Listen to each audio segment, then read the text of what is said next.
the night my husband, Adrian, won the highest award in architecture. He stood on stage and thanked his golden partner, Vivian. When he came home, he placed the golden trophy in front of me, his voice icy. Serafina, let's get a divorce. She understands me better, and she inspires my work in a way you can't. Vivian, who was standing behind him, stepped forward and placed a pregnancy test report on the trophy, her smile gentle yet cruel. Sister Serafina, you can't give Adrian the future he deserves. I looked at the ultrasound image. Then at the base of the trophy engraved on it was the diagram of a long-lost joinery technique I had spent 3 years researching. I looked up calmly. Adrian, are you sure you want to destroy yourself for her? He sneered. Destroy myself? Serafina, besides reading a few obscure books no one understands, what else can you do? The door slammed shut. The living room was silent, except for me, Adrian, and the glaring golden trophy. He loosened his tie, his face flushed from the alcohol, his impatience undisguised. Serafina,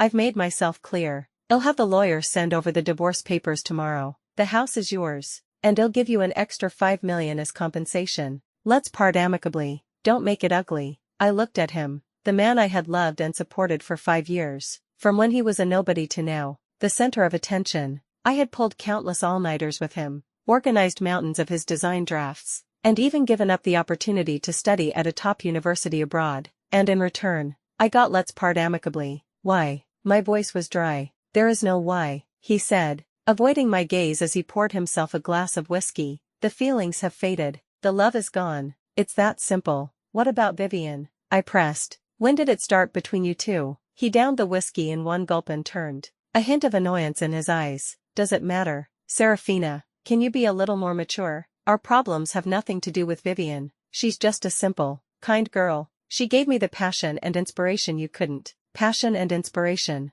I repeated, the words tasting like ash in my mouth. I walked to the trophy and pointed at the intricate diagram on its base. Did she give you this inspiration too? Adrian's face paled slightly. He stepped forward, trying to block my view. What do you mean? The summit's embrace, a unified mortise and tenon, I recited, word for word. This was the core topic of my graduate thesis, a study of a lost ancient architectural technique that hasn't been seen for nearly 1,000 years. Adrian, how did my thesis end up in your award-winning work? A flash of panic crossed his eyes, but it was quickly replaced by arrogance. I don't know what you're talking about. The principles of architectural design are universal. The books you've read, I may have read them too. Just because you've studied it, does that mean no architect in the world can use it? Don't try to slander me with these low-life tactics just because we're getting a divorce. His voice rose, as if I were the unreasonable one. I looked at his blustering facade, and my heart turned to ice. Slander, the sketches I had drawn with my own hands, the isolated evidence I had found after poring over countless ancient texts, the email records of my late-night discussions with my mentor, they were all safely stored on my computer's hard drive. It was my life's work, my treasured academic achievement.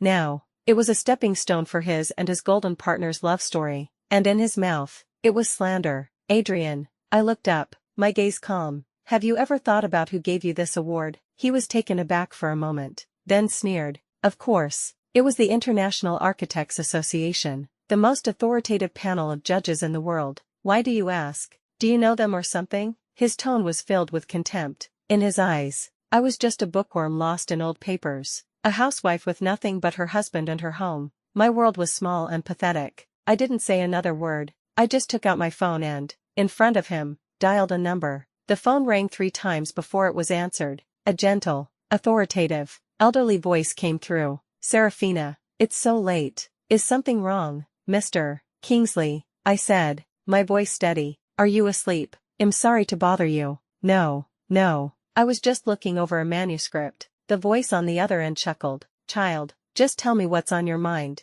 The color had drained from Adrian's face the moment I said Mr. Kingsley. His lips trembled, and he stared at me in disbelief. Mr. Kingsley, the titan of Chinese architectural history, the lifetime honorary director of the National Museum, and also, the only Chinese lifetime judge for this year's International Architects Association Award. Mr. Kingsley, I continued, ignoring Adrian's terrified expression, I've discovered some issues with this year's Golden Dome award-winning work. I think I need to file a formal, anonymous report with the judging committee. There was a moment of silence on the other end. Mr. Kingsley's voice grew serious. Serafina, do you know what you're saying? I do. I answered firmly. I am responsible for every word I say. All right, he said, without asking any more questions. Come to my office at 10 tomorrow morning. Bring all your materials. Thank you, Mr. Kingsley. I hung up. The living room was dead silent. Adrian stood frozen, like a stone statue. His gaze on me shifted from shock to fear, and finally, to a hysterical rage. Serafina, are you insane? He rushed over, snatched my phone, and slammed it on the floor. The screen shattered. Do you know who he is? Do you know what you just did? You're going to ruin me. You're going to completely ruin me. His eyes were bloodshot, like a cornered beast. I looked at him coldly. You're scared now. When you stole my research, got involved with my best friend, and brought your pregnant mistress here to force a divorce, you weren't scared then, Adrian. You were the one who tried to ruin my life. I'm just taking back what's mine. No, it's not like that. He grabbed my shoulders, shaking me. Vivian is innocent. She doesn't know anything. She just admires me, loves me too much. I just made a mistake any man might make. Why do you have to be so ruthless? Even if you hate me, why drag her into this? She's pregnant. There it was again. Vivian was always innocent, always kind, and I was the one who deserved to be betrayed, to be hurt, without even the right to fight back. I pushed him away, creating a distance between us. Adrian, spare me your disgusting excuses. She's innocent. A woman who knows you're married, who sends you suggestive texts in the middle of the night, who takes selfies in your shirt, and even gets pregnant with your child, and you tell me she's innocent. Don't you dare insult the word innocent. He swayed, as if I had hit a nerve, his face turning a purplish red. The doorbell rang at that inopportune moment. Adrian, as if finding a lifeline, rushed to open it. Outside stood his mother, a woman who always looked down on everyone, and behind her, Vivian, weeping. His mother walked in, didn't even glance at me, and went straight to her son, her face full of concern. Adrian, what's going on? I heard you two shouting from downstairs. Her eyes swept over the shattered phone on the floor and finally landed on me, her gaze turning cold and harsh. Serafina, what are you up to now? Adrian just won a major award. This is a great honor for our family. Can't you just be quiet for once? What bad luck did we have to marry such a classless, troublesome wife? Vivian hid behind her, tugging on her sleeve. Auntie, don't blame Sister Serafina. It's all my fault.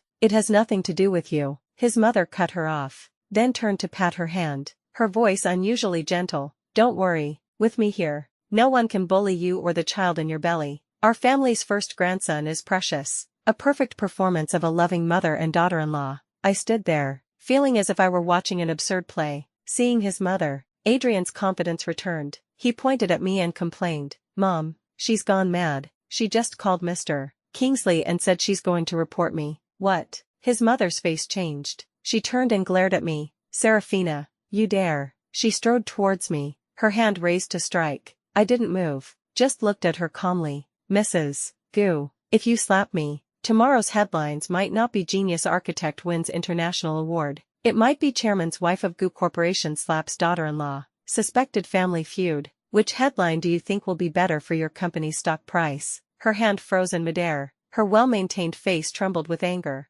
You venomous woman. Are you threatening me? I'm not threatening you. I smiled, but the smile didn't reach my eyes. I'm just reminding you to be mindful of your status. And, my gaze went past her to Adrian. I never wanted to marry into your family. It was your son who knelt at my door, begging me to marry him. You're lying. Adrian jumped, as if his tail had been stepped on. Of course, he wouldn't admit it. Back when he was an unknown designer, to get a recommendation from a friend of my father's for an important competition, he had been willing to do anything. He had waited outside my small courtyard house in the rain for an entire night. Now that he was successful, those embarrassing memories had to be erased. His mother clearly didn't believe me. She sneered, Serafina, there's a limit to your stories. Adrian could have any woman he wants. Kneel and beg you. What a joke. I don't care what you're planning, but I'm telling you right now. She stepped closer, her voice low and full of warning. You are to call Mr. Kingsley immediately and tell him you were drunk and talking nonsense.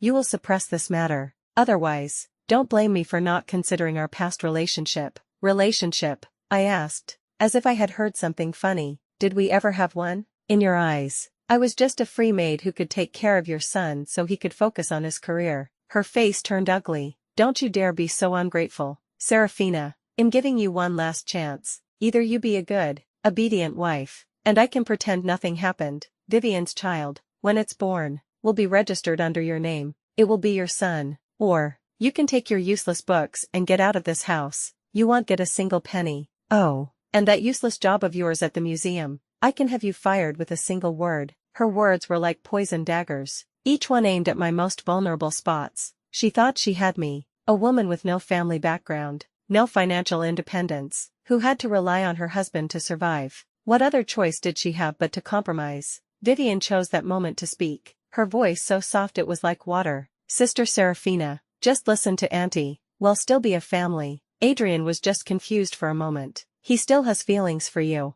If you're willing, I can take the child and leave, and never appear before you again. She started to cry again, the very picture of a long-suffering saint. If I hadn't seen her and Adrian in my bed with my own eyes, I would have been fooled by her masterful performance. I looked at the three of them, one playing the good cop, one the bad cop, and one the peacemaker, a match made in heaven. I suddenly felt so tired. Every word spoken to these people was a waste of my life. Are you finished? I asked softly. All three of them were stunned. I walked past them to the door and picked up my bag. The divorce papers. Have the lawyer send them over as soon as possible. The house and the money. I don't want any of it. As for my job, I turned and looked at his mother's shocked face, and smiled. You don't have to worry about it. I'll resign myself. With that, I opened the door and walked out. Behind me, his mother's shrill scream. This is rebellion. Utter rebellion. Adrian, look at the fine wife you married. Get her back here. I didn't turn back and walked straight into the elevator. As the doors closed, I saw Adrian rush out, his face a mixture of anger, confusion, and a hint of panic. I pressed the button for the basement level. The cold night wind hit my face, but I had never felt so clear-headed. I took out another phone, a phone Adrian and his family knew nothing about. I called my father. The call was answered quickly, his calm voice coming through. Serafina, are you home? A wave of emotion washed over me, and the grievances I had been holding back for so long threatened to burst forth, but I held them in. Dad, I'm not coming home tonight. I'd like to stay with you for a few days. My father was silent for a moment. All right, he said, and that single word brought me immense comfort. I'll have the driver pick you up. No, Dad. I took a deep breath, trying to keep my voice steady. I'll take a cab. I have something to deliver to Mr. Kingsley personally. I didn't go straight to my father's house. I went to my own studio, a small, quiet courtyard in the old part of the city where I stored ancient books and did some academic research. Adrian knew I had a place to read, but he never knew what was inside. I turned on my computer and organized, encrypted, and backed up all the data on my hard drive, my original thesis, all my scanned manuscripts, design sketches, data models, and 3 years of email correspondence with my mentor. Every file had an unalterable timestamp. By the time I was finished, the sky was beginning to lighten. I quickly washed up, changed into clean clothes, and drove to Mr. Kingsley's office. His office was on the top floor of the National Museum, with a magnificent view of the city. He was wearing his reading glasses, looking over something at his large desk. Seeing me, he put down his pen and pointed to the chair opposite him. Sit, child. A cup of hot tea was already waiting for me. Let me see what you have. I plugged the USB drive I had brought into his computer and opened the folder named The Summit's Embrace. Mr. Kingsley said nothing, just watched. His expression was calm, but his eyes grew more and more serious. From the abstract of the thesis to the methodology, to the detailed verification and restoration drawings of each structural detail, he examined everything with extreme care, sometimes zooming in, sometimes dragging the mouse to compare something. The only sound in the office was the clicking of the mouse. Half an hour later, he finally looked up, took off his glasses, and rubbed his temples. You did all this by yourself? Yes, I nodded. From the topic selection to the final draft, it took 3 years. My mentor, Professor Lee, can vouch for me. Mr. Kingsley sighed and leaned back in his chair. Professor Lee mentioned 2 years ago that he had taken on a very talented final disciple who had made a breakthrough in the study of ancient architectural mechanics. He said the result would shock the entire architectural world. I didn't believe him then. Now I see he wasn't exaggerating. He looked at me, a hint of regret in his eyes. Child, such an important achievement. How could you let that boy? He didn't finish, but the meaning was clear. I lowered my eyes, my voice soft. I trusted him too much. I thought he was my love, my closest partner. I never hid any of my research from him. I was even proud of him. Yes, proud. When Adrian first showed me his so-called inspiration sketch, I was thrilled. I thought we were on the same wavelength, that he could truly understand the obscure ancient texts I was studying. I shared all my materials with him without reservation, helped him perfect the details, helped him build the models. I naively thought it was the fruit of our joint wisdom, until the award ceremony, when he didn't mention me at all and thanked another woman. It was like a bucket of ice water had been poured over me, and I instantly woke up. It wasn't on the same wavelength, it was a premeditated theft. Mr. Kingsley was silent. He picked up the phone and dialed an internal line. Zhang, inform everyone that there will be an emergency meeting of the judging committee in an hour. The topic will be the originality review of this year's Golden Dome award-winning work. Have the legal department send someone over as well. After hanging up, he looked at me. Serafina, are you ready? Once the review process is initiated, there is no turning back. You and Adrian, and his family, will all be in the spotlight. I looked up and met his serious gaze, nodding firmly. Mr. Kingsley, I am ready. From the moment I made that call, I had no intention of turning back. When I left Mr. Kingsley's office, my phone had over a dozen missed calls from Adrian and his mother. I blocked them. Then, a text message from Vivian popped up. Sister Serafina, I know you hate me, but please don't hurt Adrian. He has worked so hard for this award. It's all my fault. You can take it out on me. If you let him go, I'm willing to have an abortion. The same manipulative, passive-aggressive act. I looked at the message and felt sick. I replied with 2 words. As you wish. Then I blocked her too. The world was finally quiet. I drove back to my father's courtyard house. He was sitting under the old locust tree in the yard, leisurely drinking tea. Seeing me, he put down his cup and beckoned to me. Come here, child. I sat down beside him. He didn't ask what had happened, just poured me a cup of tea. Try this. This year's early spring dragon well. I held the warm cup, the fragrant steam soothing my frayed nerves. Dad, I said softly.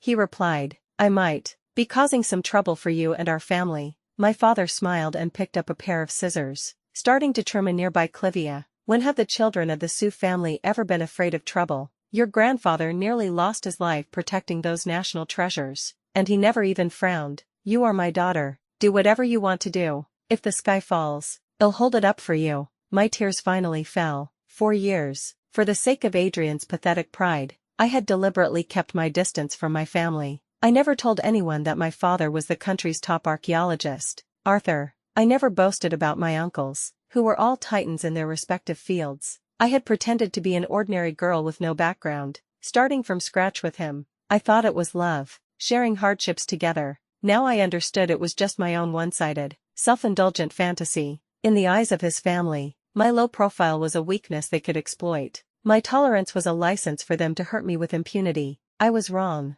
so wrong. I had a quiet lunch with my father. In the afternoon, the news that the Golden Dome Award was under review for originality spread through the architectural community. Although no names were mentioned, everyone knew who it was about. The industry was in an uproar. Adrian's phone was ringing off the hook, and his company's PR department was in chaos. They immediately issued a strongly worded statement, claiming the award-winning work was Adrian's original creation and condemning all malicious slander. They also hinted that it was a smear campaign by competitors. His mother even used her connections to get several respected architects to publicly support him. They all praised his character and talent, calling him an once-in-a-century genius and saying they didn't believe he would plagiarize. For a while, public opinion actually started to lean in his favor. Adrian himself gave an exclusive interview to an authoritative media outlet. On camera, he looked haggard, his eyes filled with tears. He talked about how much effort he had put into the work, how many sleepless nights he had spent. He said the work was like his child, and now someone was trying to take it from him. When the reporter asked about his family, he was silent for a long time before saying painfully, "My wife, she may have some misunderstandings about me. She has never been very supportive of my career. We do have some communication problems, but I never thought she would." He didn't finish, but his pained, struggling expression won him everyone's sympathy. Adrian responds to plagiarism accusations. Genius architect betrayed by wife. 2 hashtags quickly went viral. My name appeared in public for the first time in such a disgraceful way. The comment sections were flooded with insults. Who is this Serafina? Is she crazy for fame? Slandering her own husband, a housewife. What does she know about architecture? She's probably just jealous of her husband's success. This woman is so vicious. What bad luck to marry her. Poor Adrian. She's willing to stoop so low just to get a bigger settlement in the divorce. This is a new low. My father's phone rang. It was Mr. Kingsley. My father put it on speaker. His voice was angry.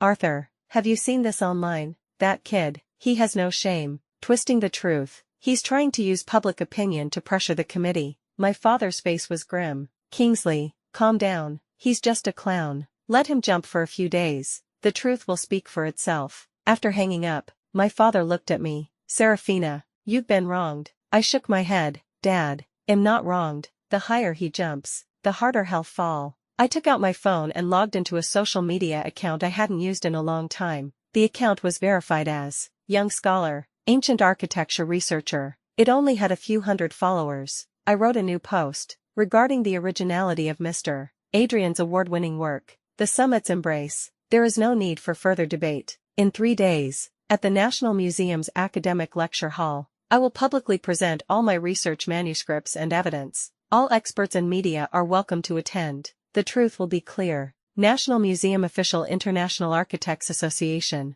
No accusations, no insults, just a calm declaration of war. After posting, I turned off my phone. The storm was coming. My post was like a stone thrown into a calm lake, instantly creating ripples. At first, it only circulated within the academic community, but soon, it was picked up by a number of popular social media accounts. The wife herself is speaking out. A public showdown. See you at the lecture hall. Is this going to be a public execution? My comment section was once again flooded with even more intense ridicule and abuse. This is hilarious. A housewife. A young scholar. You can't just claim to be one. Who does she think she is? Giving a press conference at the National Museum. Will the guards even let her in? This woman has completely lost it. She has no shame. Adrian's team responded quickly. They reposted my post with a dismissive and mocking caption. Mr. Adrian is currently focused on a new design project and has no time for such boring publicity stunts. The truth will speak for itself. Their condescending tone made it seem as if I were just an insignificant clown.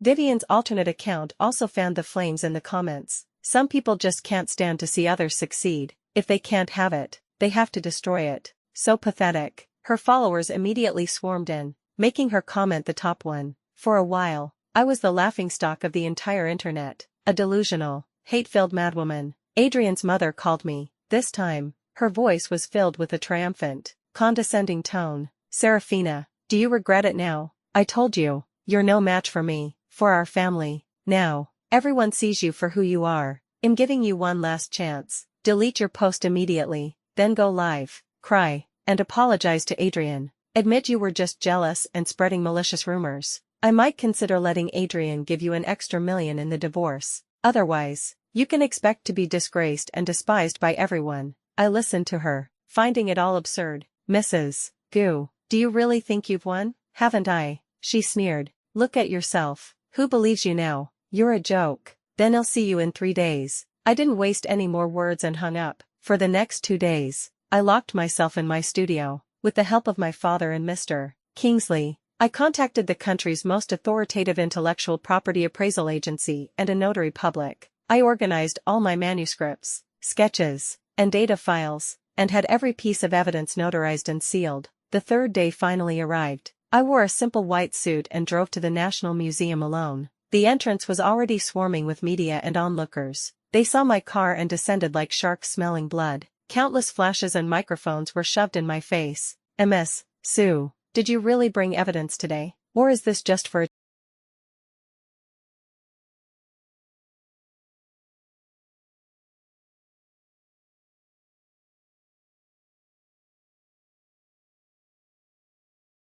Cutting questions flew at me like daggers. I ignored them and, with the help of museum security, made my way through the crowd. The lecture hall was already full. There were reporters, architectural experts, scholars, and students. Adrian and his mother were there too. Adrian looked at me with cold, mocking eyes, as if watching a comedy that was doomed to fail. Vivian was there too, in a white dress, her belly slightly showing. She leaned against Adrian, who was doting on her, a picture of deep love. I walked onto the stage. Suppressed laughter went through the audience. She really didn't prepare anything. I told you, it's just a publicity stunt. Adrian's smile deepened. He even leisurely peeled an orange for Vivian. I didn't look at him. I just calmly walked to the podium and tested the microphone. First, being here, my voice, amplified by the microphone, filled the hall. Everyone fell silent, their eyes on me. I know many of you came here today to see a joke. You want to see a scorned wife have a hysterical breakdown. I paused, my gaze sweeping over the audience, finally resting on Adrian's face. But I'm afraid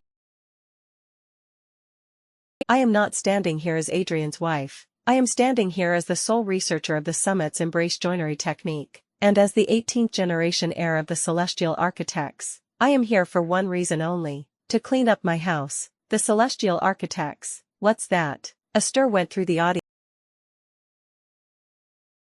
Experts in the front row's faces changed. They stood up abruptly, as if having heard something unbelievable, and stared at me. Adrian's face also froze. He might not have known what the celestial architects meant, but from the reaction of those titans of the industry, he sensed something was wrong. I ignored their reactions and pressed the remote. The screen behind me lit up, not with complex data, but with a faded black and white photograph of a magnificent ancient palace. This building was the Zechen Hall of the previous dynasty, hailed as the pinnacle of wooden architecture. Unfortunately, it was destroyed in a war 100 years ago, and its builder was my ancestor, the founder of the celestial architects, Su Changming. My voice echoed calmly through the hall. The celestial architects was the imperial architectural family of ancient times, with a history of over 800 years, passed down through generations. Our family has mastered hundreds of lost architectural techniques, especially in joinery, which are unparalleled. These skills have been passed down through oral tradition and secret blueprints, and I am the sole heir. The hall was dead silent.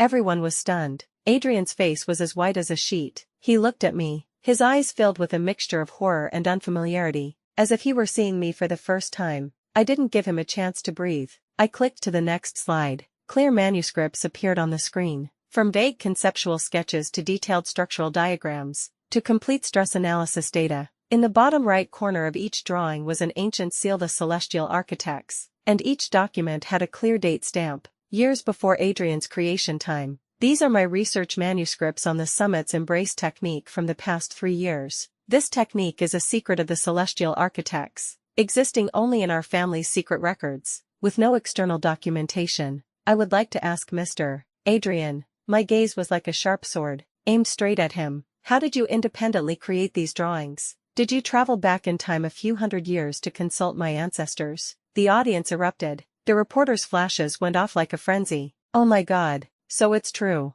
This isn't just plagiarism. It's theft. It's a betrayal of his heritage. The industry giants who had supported him now looked furious and disgusted. They got up and quietly moved to the back, as if to distance themselves from him. Adrian was trembling, sweat soaking his shirt. No, it's not, he muttered, his voice barely audible. I didn't know. I really didn't know. His mother, completely panicked, rushed to the stage, pointing at me and screaming, "You're lying, you bitch. You forged all this. The celestial architects. I've never heard of it. You're just doing this to get back at my son. Guards, security, get this madwoman out of here." Her tantrum was pathetic. Mr. Kingsley stood up and walked to the stage, taking the microphone from me. His face was unprecedentedly serious. As the lifetime honorary director of the National Museum, I can attest that everything Miss Su has said is true. The celestial architects is one of the most brilliant gems in our nation's architectural history. Generations of the Su family have made indelible contributions to our cultural heritage and ancient architectural research.